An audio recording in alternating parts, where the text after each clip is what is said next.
She was 80's forever crush. Whatever happened to her?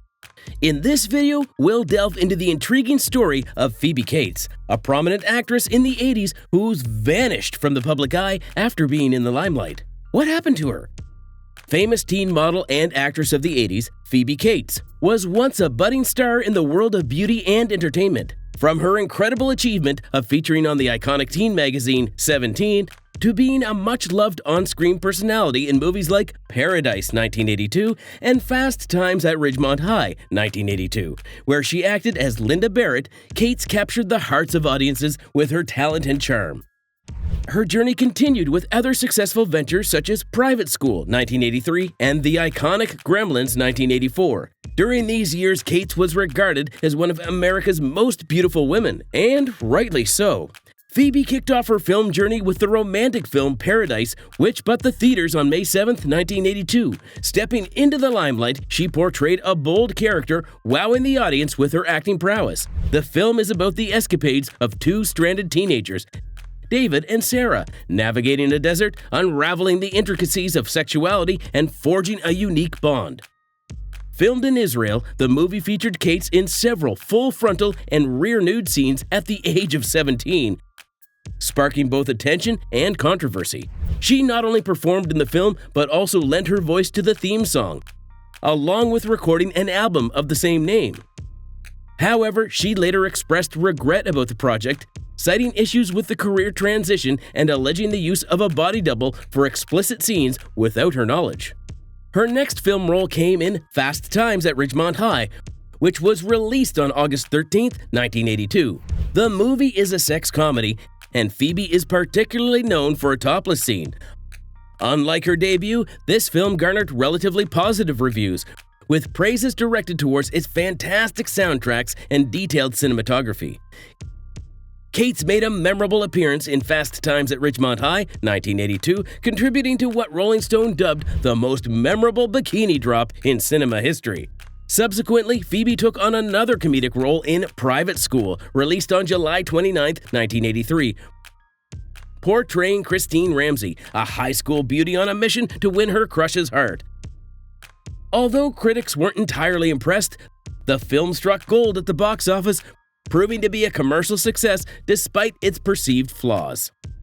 In 1984, Cates took on a role in the TV miniseries Lace, a departure from her previous movie portrayals. Her character, Lily, a bitter movie star, aimed to break free from a perceived sameness in her roles.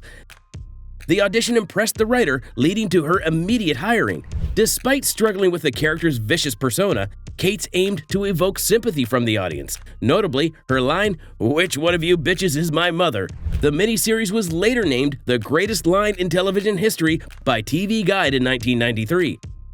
Additionally, she reprised her role in the sequel miniseries Lace 2. June 1984, Phoebe Cates stepped onto the stage for the first time in the off-Broadway play The Nest of the Woodgrouse. It was a comedy by Soviet writer Viktor Razov, and the venue was the Joseph Papp Public Theater. During this play, Cates felt a newfound freedom and connection with acting that she hadn't experienced before. 2 years later, she returned to off-Broadway in Rich Relations, a play by David Henry Hwang at the Second Stage Theater.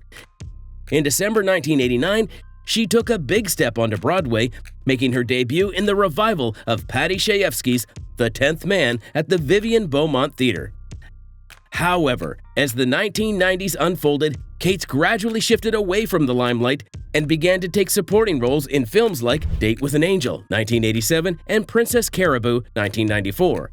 Date with an Angel, 1987, Bright Lights Big City, 1988, Heart of Dixie, 1989, Shag, 1989, Drop Dead Fred, 1991, and so on. Despite her earlier successes, she chose to step back from the public eye, redirecting her focus towards entrepreneurship, family, and a more private life. Although she remains a prominent figure in Hollywood, Phoebe Cates' decision to shun the public eye was a significant departure from her earlier life in the limelight. The actress, who had once graced the covers of magazines and dazzled audiences on the big screen, retreated from the constant scrutiny of public attention. But what could have led her to make this deliberate shift from stepping away from the spotlight and embracing a more private existence? Whatever happened to her? Well, a major reason why Phoebe Cates decided to call it quits with acting was because most of the later movies she starred in performed so poorly.